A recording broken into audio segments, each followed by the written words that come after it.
So Facebook recently start to make really annoying scroll sound. What you can do with it? Yep, you can actually disable. Like one of the way is just to go down to the previous version of Facebook app, but it's too technical. Another way, you can just put like your phone on the silence mode completely. Like here it's not in the silence mode, and then you can just put it in the silent mode, but then you will silent all your other apps.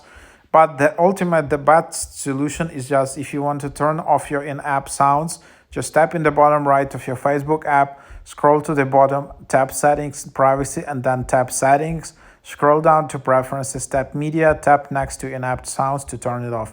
This way you will turn off in-app sounds in Facebook. Yep, hope that's helpful.